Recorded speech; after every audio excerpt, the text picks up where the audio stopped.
And now, from the University of Chicago Institute of Politics and CNN, The Axe Files, with your host, David Axelrod. I first met Barack Obama when he returned to Chicago from law school in the early 90s to run a voter registration drive. And while I didn't realize at that moment where history would take him, I was taken by him as someone who really cared about public service, was committed to devoting his life to it. And together we had an incredible journey. Now, as the new year approaches, the days are ticking down on the Obama administration. And so I went by the White House to sit down with my old friend and reflect on the road he's traveled.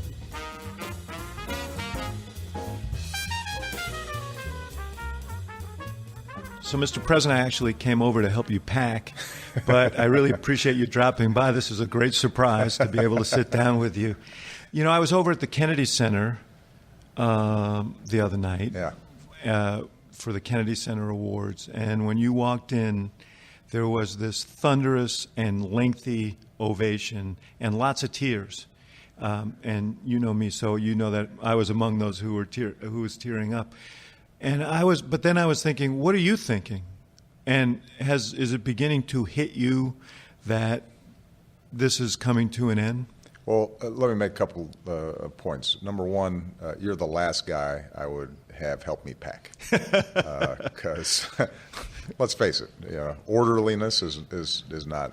I'd also be the last guy to offer to help. So that's point number one. Point number two, they were applauding Michelle's dress, which was spectacular, even by her own standards. You're not going to get away with that. I tell you, what has started to hit me is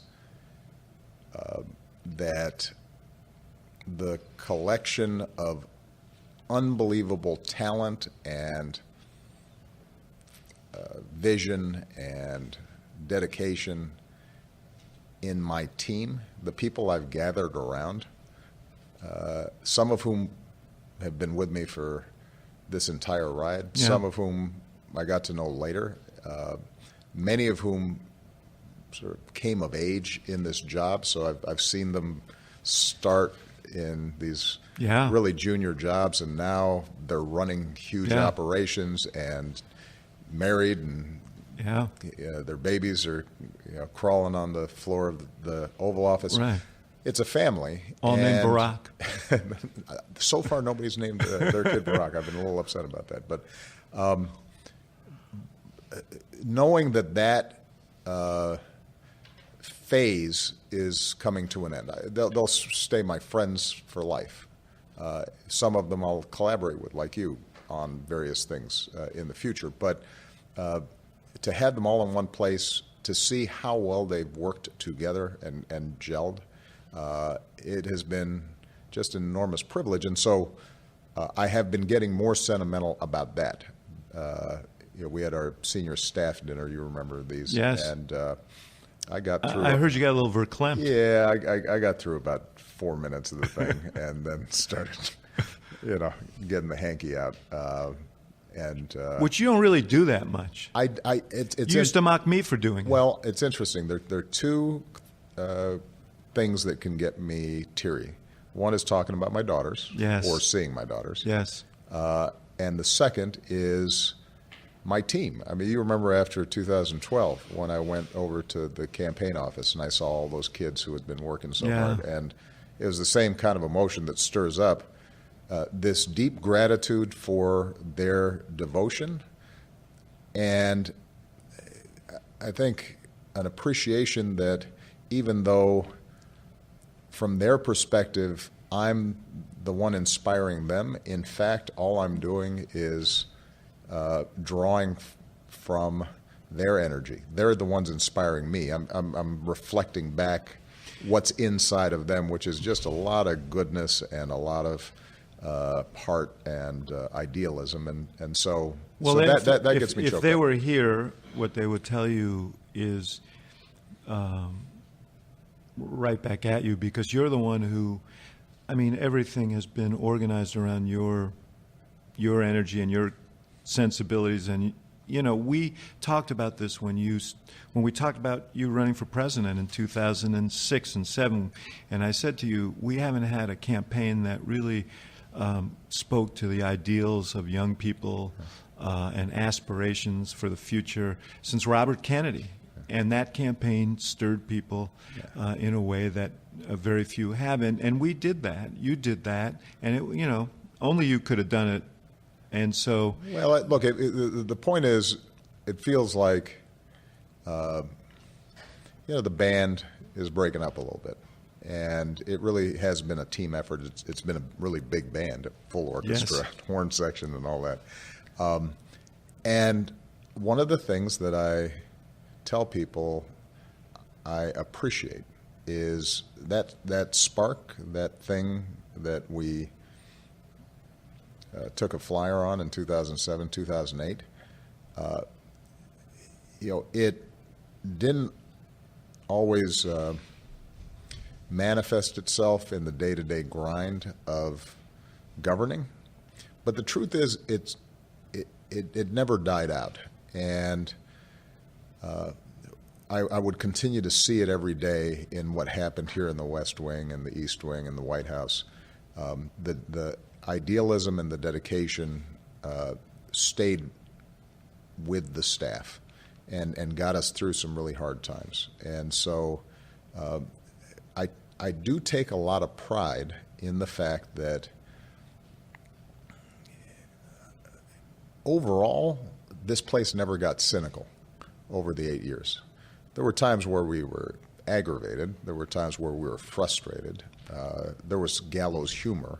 But we never had that fire snuffed out. And that is a point of pride for me, because what that tells me is there's a whole generation of people who worked in this administration who are going to keep on doing stuff in the future. I don't think they come away from this feeling like, oh, government service doesn't work. Well, politics is terrible. The result of the election actually has stirred what I think is an encouraging reaction, which is, this stuff matters. Right. We can't walk away. We can't walk away from it. Let me take you back, because what I was thinking about last night as I was thinking about this conversation was how remarkable your personal journey has been. I sort of got to jump on the train, and we had this trip together. But, when I think back to, I always love that story about after you lost your congressional race by, the narrow margin of 30 points or something. It was a nail biter. But you... I think it was literally called 2 minutes after the polls closed. Yeah. Well, it's good. You didn't have to waste the whole evening. No, but I had to rush to get to the hotel to concede. I thought I was going to have half an hour. So I had to put my tie on. Tell the story about going to L.A. for the Democratic convention and trying to rent a car. Yeah, no, this was 16 years ago. Yeah, this was 16 years ago. So I just got thumped in a congressional race, and the truth is that it was a great experience for me. It ended up being a building block for subsequent races. It taught me a lot. But look, losing's never fun. The one thing I always explain to people is, although I'm proud that I have tried to conduct myself in office to do what I think is right rather than what is popular. I always tell people, don't underestimate the public humiliation of losing in politics. It's unlike what most people experience as adults, this sense of rejection. Yeah. And so you're already a little mopey about things. And as you know, David, because we're close friends, Michelle was never that wild about me going into politics. Right. I've got 2 little kids. We're pretty broke, or at least at that point I had 1 little kid and 1 on the way. And a friend of mine says, look, you got to get back on the horse. You're kind of down in the dumps. Why don't you go to the Democratic National Convention in L.A.? It'll cheer you up. be among folks who are excited about politics, and you can stay with me. And I said, okay, I'll go for the weekend. I fly out there on whatever connecting flight that was the cheapest, and get to the rent-a-car place and present my credit card, and the credit card's rejected. No more money.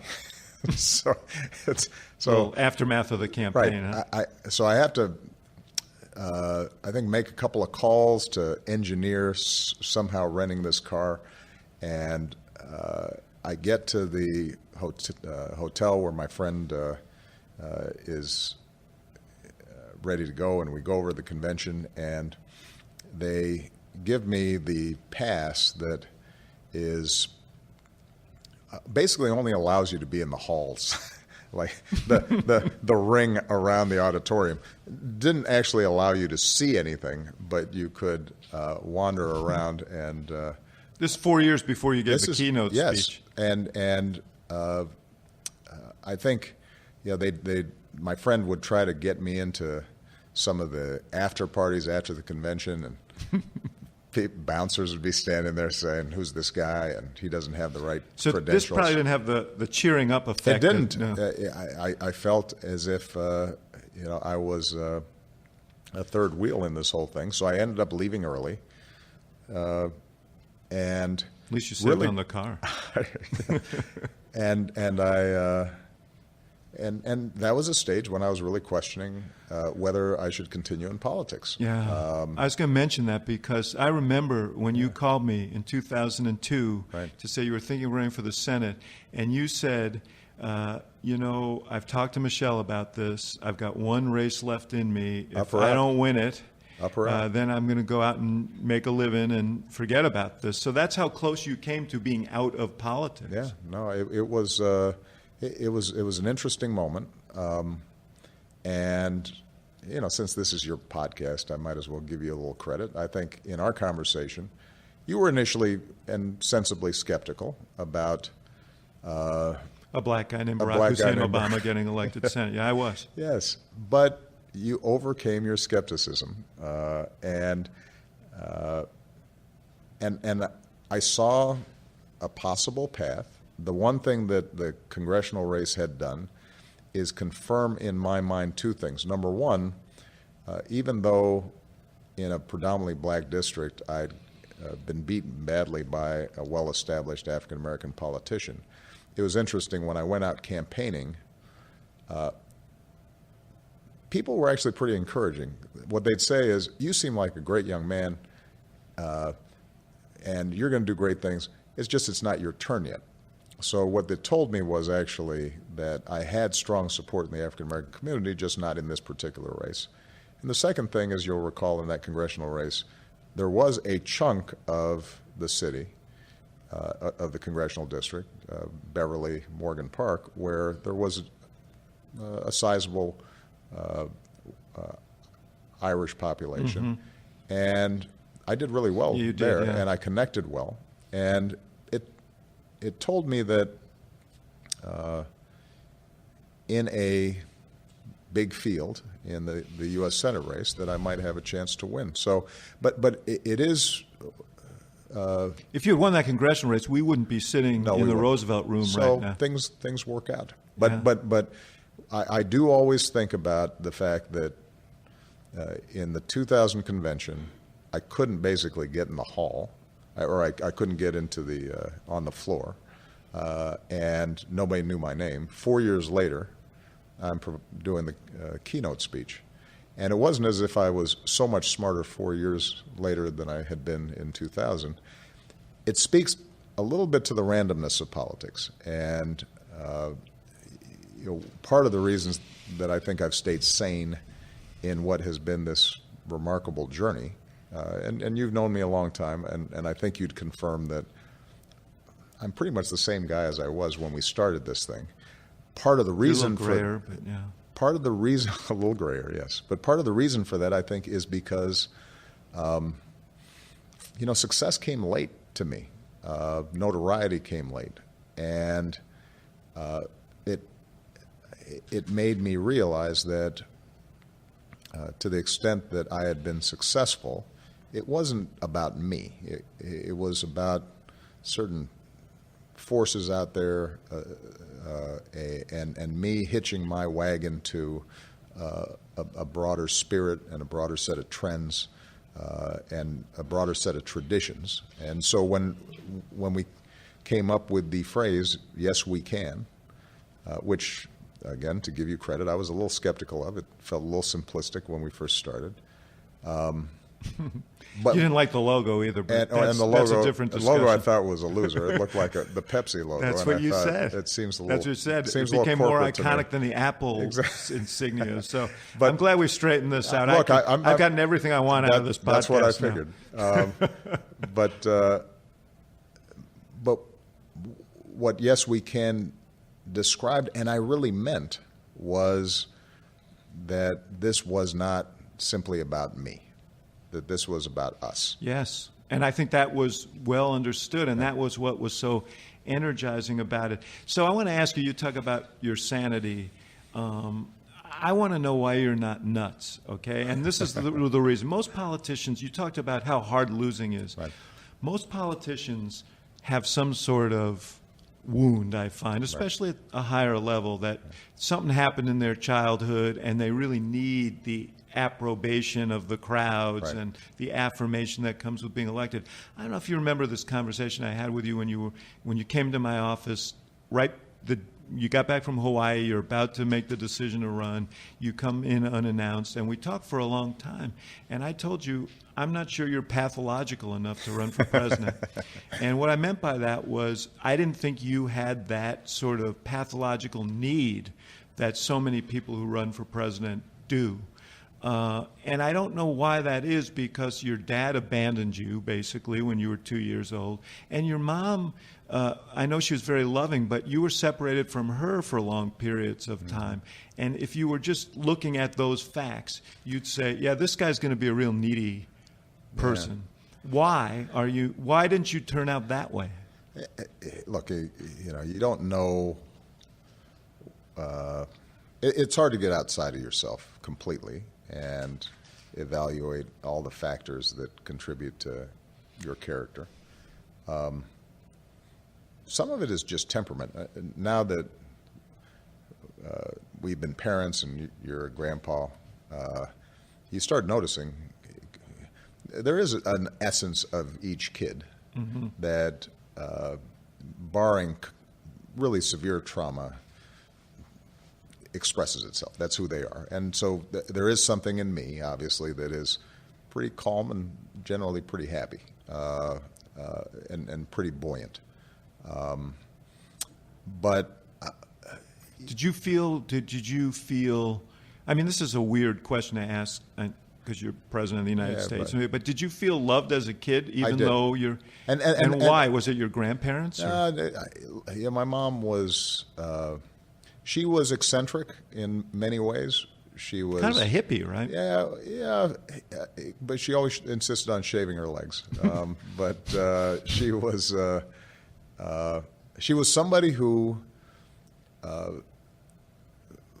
was hungry for adventure and skeptical of convention, but she loved the heck out of her kids, and both my sister and I. That's what your sister says too. I asked her this question. Yeah, for all the ups and downs of our lives, there was never a moment where I didn't feel as if I was special, that I was not just this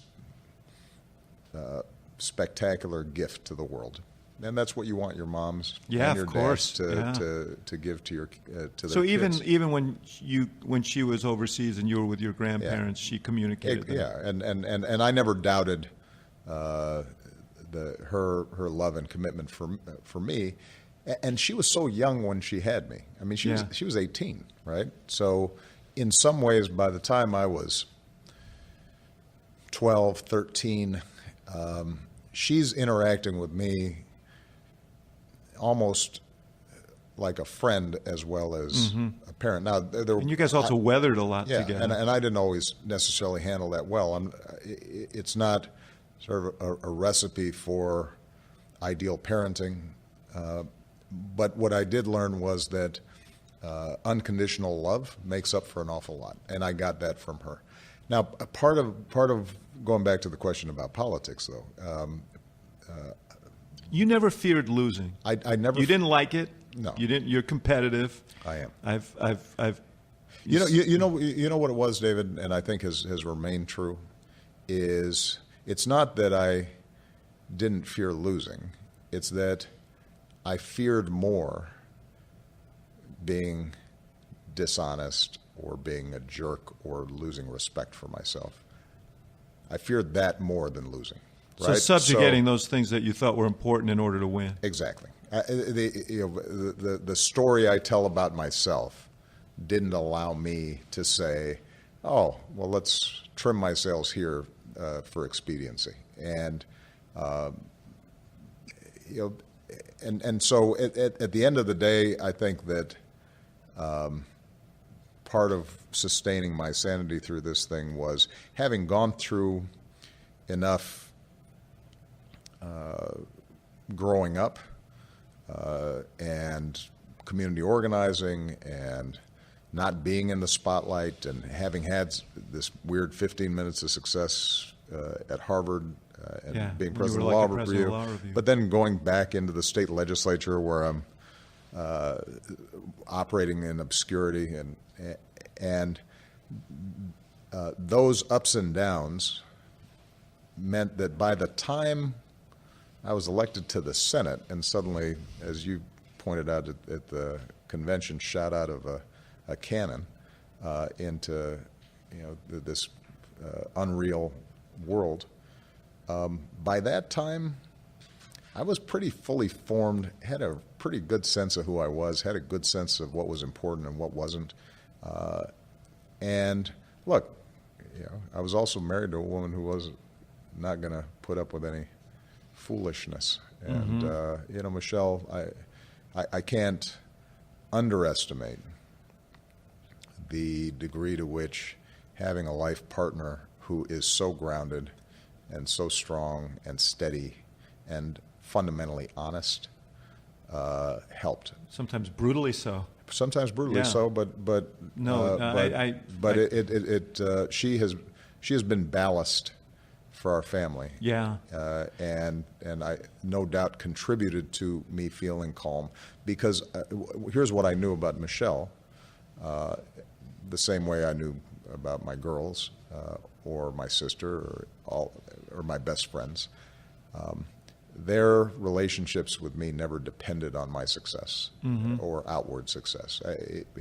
They didn't. My best friends from high school don't operate any differently with me now than they did when. And they're around a lot. You have them here a lot. Yeah. They don't call you Mr. President. They do not. Yeah. Yeah. Yes. I mean, I've been lucky. It's interesting as you get older, you figure out some things you're good at and some things you're not. You have hopefully a better self-assessment of yourself. And one gift I do seem to have is getting really, really good friends around me who've got my back, and that gives you a certain serenity in the midst of a lot of foolishness. You've rebuilt the American economy from when we came here, and as a result, I have to take a word from our sponsor here. You know about Lyft, right? It's the app that gets you a smarter ride in minutes, on demand 24/7, for less than the cost of a cab. And if you've tried Lyft, you know what I mean. With Lyft, you just download the app and request a driver. They show up in a little over 3 minutes on average. That's really fast. Getting around the city with Lyft is affordable, convenient, and safe. Every Lyft driver is fully vetted through their 10-point safety standard, including criminal and DMV background checks. You don't have to worry about getting into a filthy car with some creepy dude. Lyft drivers are rated after every ride, so only the best stick around. 9 out of 10 Lyft rides get a perfect 5-star rating from the passenger. And with driver tipping in-app, it's a better all-around experience. 2, bigger isn't always better. Lyft isn't the biggest ride-sharing app, but it's the fastest-growing, highest-rated one. I'm talking quality over quantity, people. Thanks to Lyft, you've got an easy way to avoid driving drunk. You never have to bum a ride, and you never have to worry about parking. And a lot of my friends are actually getting rid of their cars and relying on Lyft to get around. And you know what? I don't blame them. Right now, Lyft is offering our listeners a special deal. Get 3 free rides, up to $10 each. That's up to a $30 value when you enter promo code CNN Podcast. Just download the free Lyft app today and enter promo code CNN Podcast in the payment section. You'll start with 3 free rides, up to $10 each. That's up to a $30 value. That's promo code CNN Podcast. One other element of I want to talk about the 2004 speech, which to me is foundational for almost everything that came after. But before I do, I just have one other question about your sort of makeup that I think is sort of central to your success and one mystery to me, even though we've been friends for like 25 years. How is it that you sort of just made the decision in the middle of your years in college that you were going to sort of transform yourself from a guy who enjoyed to party and was kind of a goof-off at Occidental College to kind of becoming an ascetic at Columbia with a much more purposeful view of... I mean, that's an unusual thing as well. Yeah. I mean, it's a discipline. Yeah. Some of this, I think, is just a kid growing up. And it turns out, and I see this in my own daughters, people go at their own pace, right? So I don't think that the more serious side of me sprang up overnight. I think it had been building. It just took longer to manifest in me than it might have in some other kids. This may be an area where the lack of structure during my high school years, because my mom wasn't always around, my grandparents, they're older, they're not as strict in paying attention. I'm sort of raising myself. Right. Well, that's what strikes me. Yeah. Well, what it meant was that what the kind of discipline that I see in my daughters developing at 15 or 16 took me till I was 20 or 21 because there wasn't somebody nagging me and giving me some perspective, the way Michelle and I are able to give my daughters perspective. Was it one transformative event? No, I don't think so. It was just sort of gradual. The two other things that started happening that I think are relevant. One was I became more socially conscious at Occidental, even though I was partying. Anti-apartheid movement, starting to be interested in social policy and poverty, and starting to study civil rights, even if it was through the haze of a hangover. So that starts giving me a sense of what a purposeful life might look like. That becomes tied up with my racial identity. I start thinking about what it means to be not just a man, but a black man in America, and how do you forge dignity and respect in a society that's still troubled by the question of race. And then my father dies unexpectedly, but that doesn't happen until a little bit later. Mm-hmm. What does start happening is the awareness that I don't know him, and so I'm not going to get that much direction from him, but I start needing to understand better my genesis, where did I come from. All these things just make me brood a little bit more. And so physically I remove myself from my old life. I go to New York, and it's true, I live like a monk for 3 or 4 years. Take myself way too seriously. There's this huge That's part of being young too. Yeah, exactly. Huge overcompensation. I'm humorless, and have one plate and one towel and, am fasting on Sundays, and, friends start noticing that I'm begging off going out, at night because I have to, read, Sartre or something, right? So in retrospect, wildly pretentious. And when I read back old journals from that time, because I'm starting to write, or letters that I've written to girls you're courting or something, they're impenetrable. I mean, I don't understand what I'm saying, right? There's all kinds of references to Foucault and Frantz Fanon and all this stuff, and I'm like, what are you talking about? But those are cool pickup lines, I bet. They didn't work, I think, because people were all like, wow, this guy is just too intense. He needs to lighten up. I should have tried, like, you want to go to a movie, or yeah, those are good too. Go on a picnic or get a dog. That always works. Exactly. So let me return to 2004. You made, I remember when you wrote this speech. In fact, when you got the call that you were going to do it, you hung up the phone and you said, "I know what I want to say." And I said, "What do you want to say?" You said, "I want to tell my story as part of the larger American story," and you did. Right. And it was just galvanic, because people in a country that was riven heard a message about one American community, right, in which we have different stories, but we have shared aspirations, values, and there is no Black America. Right. I remember. All that. Yeah, you wrote it. It was a pretty good speech. It was a good speech. And you went right at the notion of a red America and a blue America. So you know where I'm going here. Yes, I do. How's that worked out for you? Yeah, exactly. The whole hopey changey thing. Exactly. You've accomplished an enormous amount here, yeah, and I'm so proud of you. Yeah. But the premise of our campaigns, both in 2004 and 2008, were that we could overcome these differences. Yeah. And what happened? Okay. Well, look, a couple of things. You're right about that speech.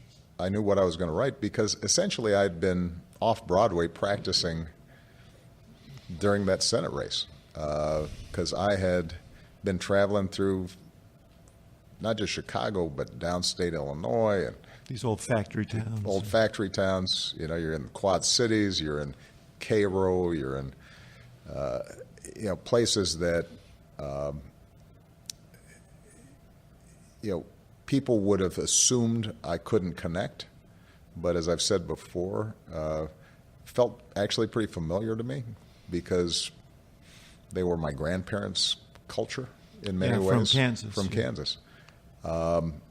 And so a lot of the lines of that speech in 2004 were really just a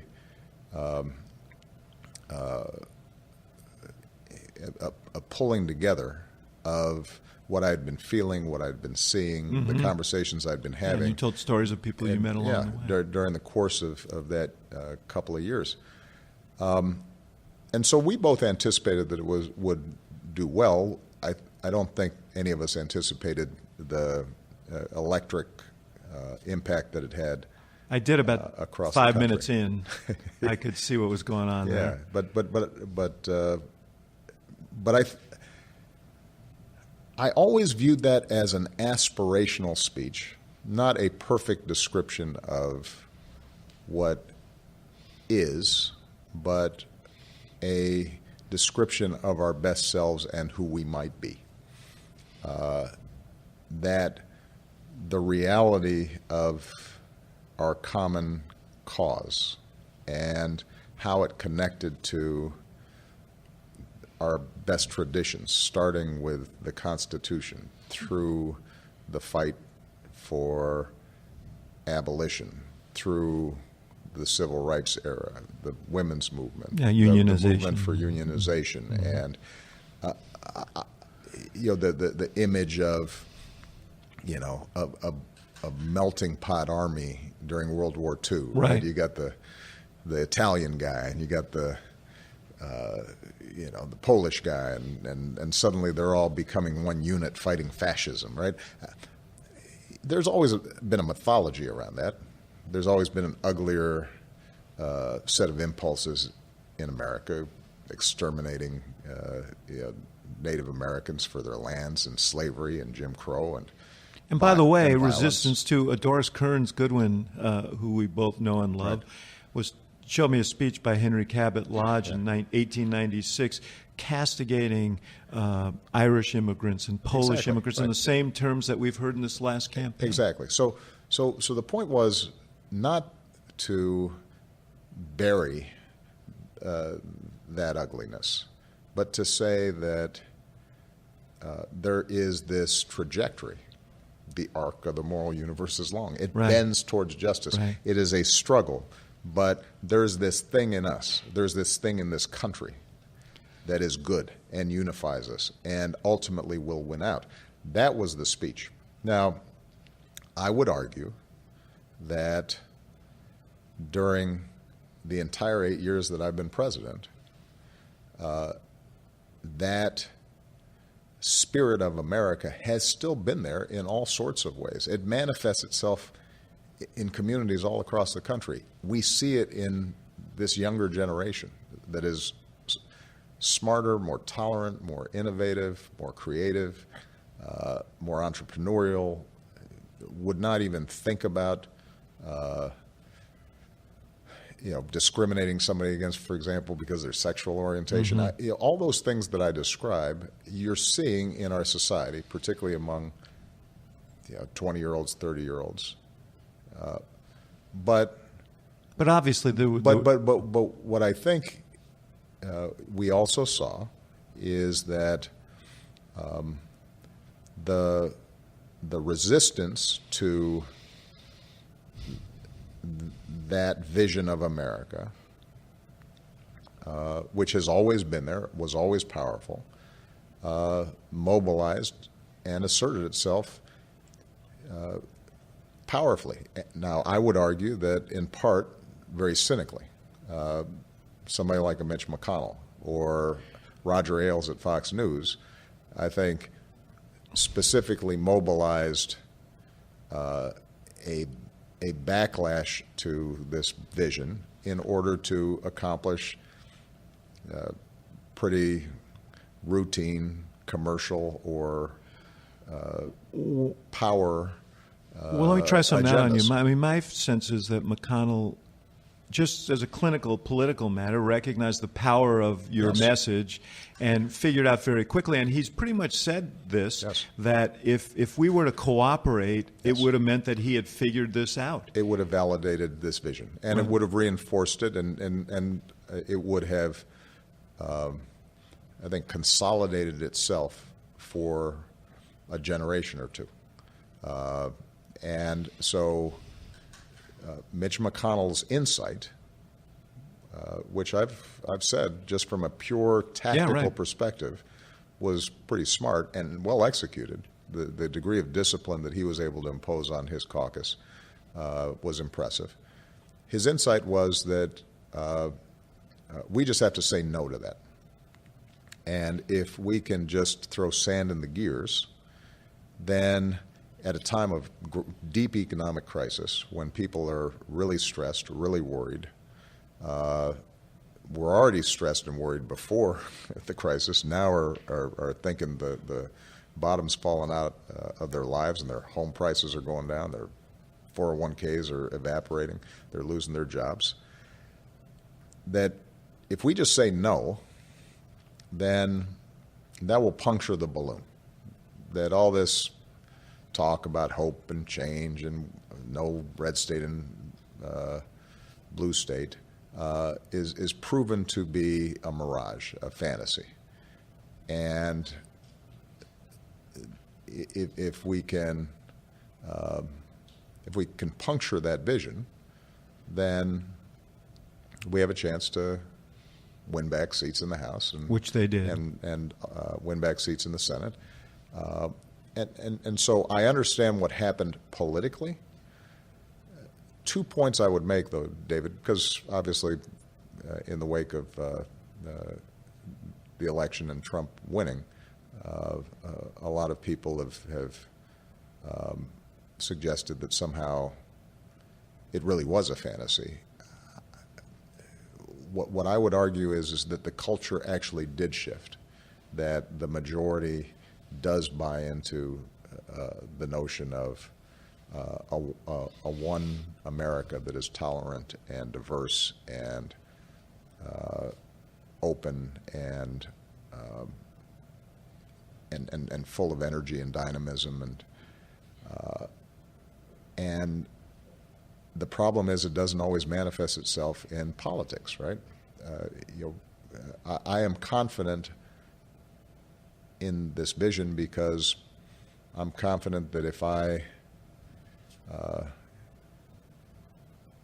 had run again and articulated it, I think I could have mobilized a majority of the American people to rally behind it. I know that in conversations that I've had with people around the country, even some people who disagreed with me, they would say the vision, the direction that you point towards is the right one. We're going to take another short break, and we'll be right back with the president. The Axe Files is supported by Rocket Mortgage by Quicken Loans. Rocket Mortgage brings home financing into the 21st century with a completely online process that's fast, easy, and convenient. Ditch the paperwork and use your phone or tablet to safely share your bank statements and pay stubs. In a few minutes, get a custom mortgage solution on your terms, wherever and whenever you want. Check out Rocket Mortgage today at quickenloans.com/theaxefiles. Equal housing lender, licensed in all 50 states. NMLSconsumeraccess.org number 3030. Well, in fact, there are Trump, as you know, Obama voters. Right. There were people. He won 200 counties that you won, and many of them are in these more rural or small town communities. Do you think you always had an overarching message, and it had an economic component to it, a very heavy economic component to it? Should this campaign have had that? Look, I think that Hillary Clinton performed wonderfully under really tough circumstances. I've said this publicly. I'll repeat it. I think there was a double standard with her. For whatever reason, there's been a long-standing difficulty in her relationship with the press that meant her flaws were wildly amplified relative to not just his, but leaving that aside. But the reason I bring this up is because we've both been in campaigns. If you think you're winning, then you have a tendency, just like in sports, maybe to play it safer. And the economy has been improving. Mm-hmm.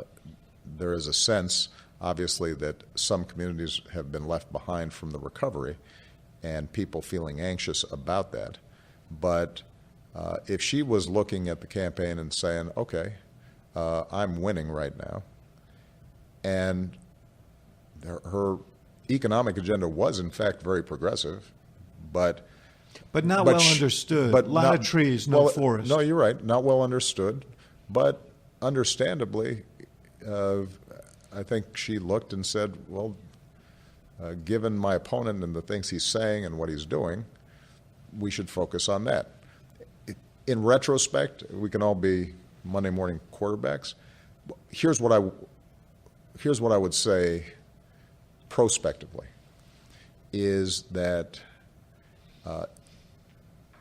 the Democratic agenda is better for all working people.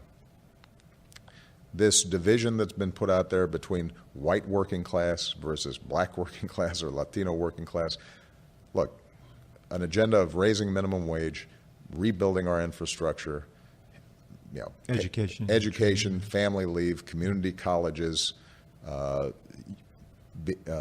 making it easier for unions to organize. That's an agenda for working class Americans of all stripes. And we have to talk about it, and we have to be present in every community talking about it. See, I think the issue was less that Democrats have somehow abandoned the white working class. I think that's nonsense. Look, the Affordable Care Act benefits a huge number of Trump voters. There are a lot of folks in places like West Virginia or Kentucky who didn't vote for Hillary, didn't vote for me, but are being helped by this. Right. The problem is that we're not there on the ground communicating not only the dry policy aspects of this, but that we care about these communities, that we're bleeding for these communities, right. that we understand why they're frustrated.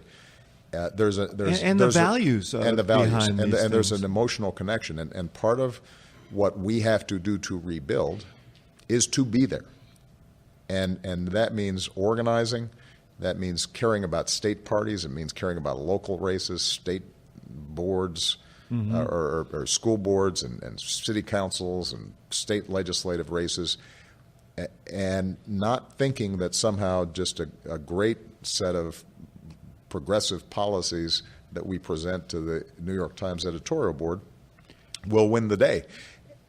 But some of that would fall on us. I mean, I take you and me because maybe we didn't spend as much time on that project while you were here. I mean, we're trying to save the economy and doing these other things. Our campaigns did it, but it's interesting. You and I both, I think, would acknowledge that when we were campaigning, we could connect. Once you got to the White House and you were busy governing, then right.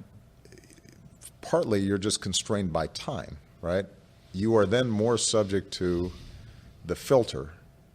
And this is, I brought up Fox News, but it was Rush Limbaugh and the NRA, and there are all these mediators who are interpreting what we do. And if we're not actually out there, like we are during campaigns, then folks in a lot of these communities, what they're hearing is, Obama wants to take away my guns. Right. Obama cares about transgender bathrooms and not my job. Obama is disrespecting my culture and is primarily concerned with coastal elites and minorities. And so part of what I've struggled with during my presidency, and part of what I think I'll be thinking a lot about after my presidency, is how do we work around all these filters? And it becomes more complicated now that you've got social media, where people are getting news that reinforces their biases and separates people out instead of bringing them together. It is going to be a challenge. But look, you look at what we did in rural communities, for example. Yeah. Just from a policy perspective. Yeah. Ask Tom Vilsack. He feels very Vilsack, my agriculture secretary from Iowa. We devoted more attention, more focus, put more resources into rural America than has been the case probably for the last 2-3 decades. Right. And it paid great dividends, but you just wouldn't know that. That's not something that you would see on the nightly news. And so we've got to figure out, how do we show people and communicate in a way that is visceral and makes an emotional connection, as opposed to just the facts, because the facts are all in dispute these days. I personally think that part of the problem was sometimes we become a slave to our own technology and politics. Right. And you say, well, we've got this group, and this group, and so we have the coalition we need to win. And if you misuse that, you send a message to everybody else, we don't really need you. Well, part of what I've been saying to people, and this was even when I thought we were going to win, was that narrow Democratic coalition, the quote-unquote Obama coalition, that if properly executed, yes, you can probably win presidencies repeatedly. It constitutes the majority of the country. But you can't govern. So part of the challenge for Democrats and progressives generally is that if we cannot compete in rural areas, in rural states, if we can't find some way to break through what is a complicated history in the South and start winning races there and winning back Southern white voters without betraying our commitment to civil rights and diversity. If we can't do those things, then we can win elections, but we will see the same kinds of patterns that we saw during my presidency, a progressive president, but a gridlocked Congress that can't move an agenda forward. Just a couple more things. Are you worried about the Corbynization of the Democratic Party? You saw the Labor Party sort of disintegrate in the face of their defeat and move so far left that it's, in a very frail state. And there is an impulse to respond to the power of Trump by, being as edgy on the left. On the left. I don't worry about that, partly because I think that the Democratic Party has stayed pretty grounded in fact and reality. Trump emerged out of a decade, maybe two, in which the Republican Party, because it had to say no for tactical reasons, moved further and further and further away from what we would consider to be a basic consensus around things like climate change or how the economy works, and started filling up with all kinds of conspiracy theorizing that became kind of common wisdom or conventional wisdom within the Republican Party base. That hasn't happened in the Democratic Party. I think people like the passion that Bernie brought, but Bernie Sanders is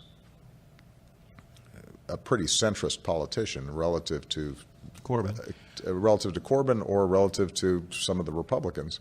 Oh, I see what you're saying. And so I don't worry about that. What I do worry about is that in an era where we are looking for simple solutions that and want 100% of what we want when we want it, that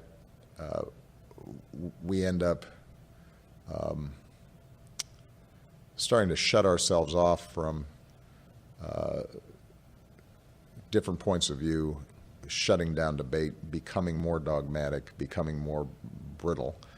And I don't see that being a successful strategy for us winning over the country.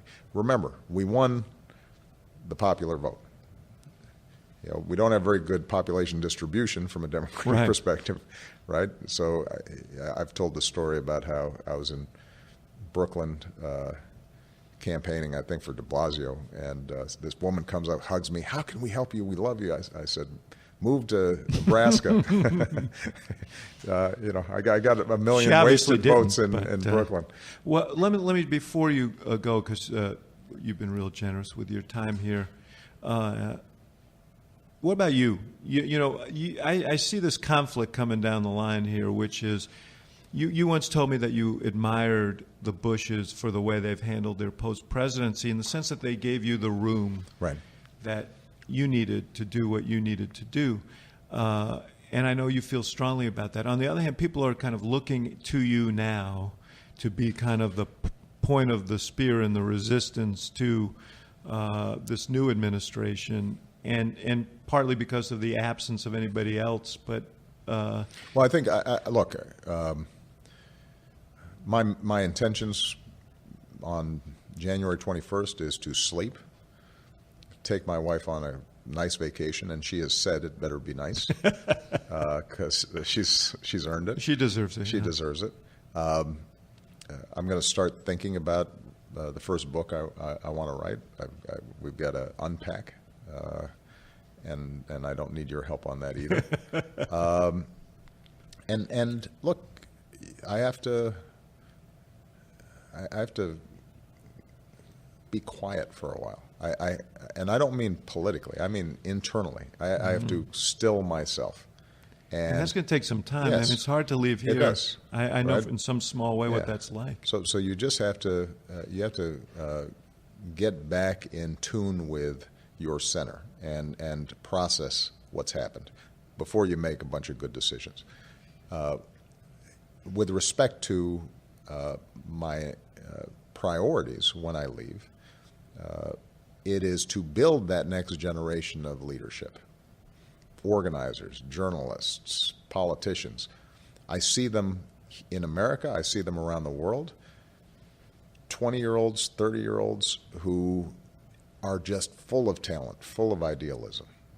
And the question is, how do we link them up? How do we give them the tools for them to bring about progressive change? And I want to use my presidential center as a mechanism for developing that next generation of talent. That's my long-term interest, because I don't want to be the guy who's, I joke, I'm like the old guy at the bar, who's just hanging around reliving old glories. No, the good news is I think everybody will buy you drinks. So. I want to make sure that I'm doing everything I can to amplify and lift up a next generation of voices, not just in politics, but in civic life. And I have the connections and I think credibility to be able to do that in some unique ways. Short term, with respect to the Democratic Party, I think even before I leave here, what I can do is give people some sense of direction. And we already started talking about this. I think what I can do is not do it myself, but say to those who are still in the game right now, look, think about this. Think about how you're organizing that. What are you doing to make sure that young talent is out there in the field being supported? How are you making sure that your message is reaching everybody and not just those who have already been converted? Identifying really talented staff and organizers who are already out there and encouraging them to get involved. So I think over the next 45 days, what I can say is, here's how I would do it if I were sticking around, but I'm not sticking around. By virtue of the Constitution, and because I believe in the wisdom that George Washington showed, that at a certain point you make room for new voices and fresh legs. Now, that doesn't mean that if a year from now, or a year and a half from now, or 2 years from now, there is an issue of such moment, such import, that isn't just a debate about a particular tax bill or a particular policy, but goes to some foundational issues about our democracy that I might not weigh in. I'm still a citizen, and that carries with it duties and obligations. But the day-to-day scrum, that's not only is it contrary to tradition for the ex-president to be involved in that, but I also think would inhibit the development of those new voices. And I know they're out there. I've seen them. You know them too. It's just, I do. There's a little bit of a generation gap. In some ways, we some great young leaders out there. Yeah, it's just that they haven't quite gotten to prime age yet, and what we want to do is maybe accelerate their presence on the scene, and that's where I can be helpful. Shine a spotlight on all the great work that's been done and all the wonderful young Americans who will help lead the way in the future. Well, I would be remiss if I didn't tell you that I love you, man, and I'm love you back, brother. So grateful. I told you at the end of the 2012 campaign that you gave me the greatest gift because you helped renew my idealism. Yeah, you were getting a little cynical. Yeah, and I think you've done that for a lot of people, and that's the greatest gift you can bestow. So on behalf of all of us, I appreciate it. I want to say thank you and for your wonderful service. It's been a pretty good ride. Great ride.